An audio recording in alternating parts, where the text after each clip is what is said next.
大家好啊，今天讲恐龙灭绝的那天到底发生了什么？那正常来说，在地球的历史上，一个时代的结束和一个新时代的开启，都会有一个缓慢的演变过程。但现在要说的，它就是一个例外啊。大概在6600万年前，白垩纪和古今纪的分界线，也就是我们常说的 KPG 线啊，那它是地球历史上划分中生代和新生代一条非常重要的分水岭。因为在这一天，全世界有 75% 的生物都被灭绝了，那其中还包括统治地球1亿5千万年的恐龙。那这就让很多科学家认为啊，在当时的地球一定是被一个小行星狠狠地撞了一下，而它释放出的能量直接引发了全球性的大灾难。那这个到底是不是恐龙灭绝的关键原因啊？那我们就来分析一下。在那个时期，地球大气中的二氧化碳浓度比现在要高很多，那平均的气温呢，也比现在要高出5到10度左右。也正是因为四季如春，才让恐龙可以遍布在全球的任何角落，包括现在我们认为环境最恶劣的南极，也可以看到它们的身影。所以从这就能知道当年它们的繁盛程度了。当然，除了恐龙，地球上还有一些古老的海洋生物，像是蛤蜊、牡蛎或者鳄鱼什么的。那甚至日后演化成人类的哺乳动物，在这个时期它也出现了。那如果按照现在很多人的猜想，会认为这些小型哺乳动物，它们只能生活在恐龙的阴影之下，对不对？但根据最近的研究显示啊，其实这些哺乳动物，它们早就已经进化出了很多种类型，实现了生物多样性。那直到一颗小行星落在了墨西哥的尤卡坦半岛上，那这一切就是灾难的开始。你可能会好奇，科学家到底是怎么推算出来恐龙的灭绝时间的啊？那就要说这一次的行星撞击了，它在全球相对应年代的地层里都留下了大量的铱元素，而这种金属它在地球的表面基本上是不存在的，因为它的密度比较大，所以在地球刚形成的时期就已经全部的都沉入到了地下。但外来的小行星就不一样了，它内部铱的含量都非常高，当发生撞击的时候，就会在地球表面留下大量的铱元素。那这也被认为是彗星撞地球最重要的证据之一。而更神奇的是啊，通过恐龙化石还找到了很多细节的线索，比如在它们的骨骼断层面上就出现了很多类似树木年轮的图案。这也证明啊，恐龙它在不同季节生长速度也是不一样的。而且在分析小行星撞击地层中的化石，还推测出来了它应该是在北半球的春天撞上了地球。当然啊，这其中还有很多细节是我们不能确定的，比如小行星到底多大，那按照现在的猜想啊，直径可能会在1到几十公里不等。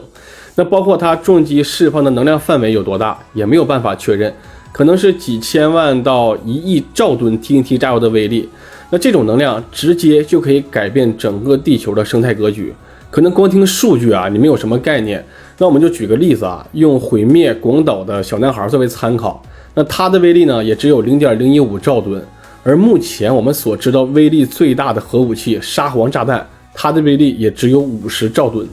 那这么一对比就能知道啊，那颗小行星它的破坏力不是我们人类可以想象的。反正在地球上从来没有生物经历过这种规模的大爆炸。那所以啊，当这颗小行星在撞击地球的瞬间，它产生的能量比现在的太阳还要亮好几倍，温度轻松的就能破千，瞬间就能摧毁周围的一切生物。那甚至在距离陨石坑1800公里之外的位置，气温也可以轻松的超过100度。热辐射跟火灾会把当时整个美洲都变成地狱，同时被排开的大量海水也会直接引发1500米高的巨型海啸。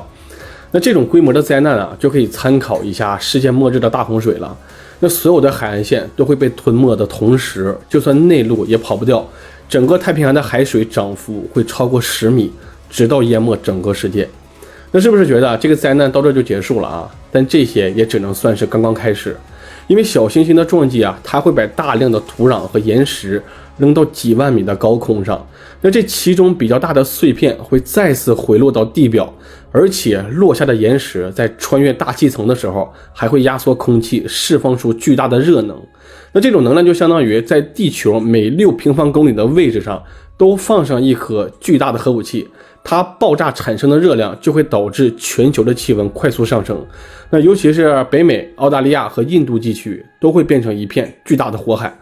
而更可怕的是这颗行星它是从45度到60度的前角撞击进来的那这种刁钻的角度会让大量的海底岩石也被扔到天上。那更巧的是在海底深处的石膏和硫酸盐矿，这些物质一旦被撞击就会产生大量的硫磺气体，那一旦这些气体进入到大气层，就会跟氧气出现反应，生成二氧化硫，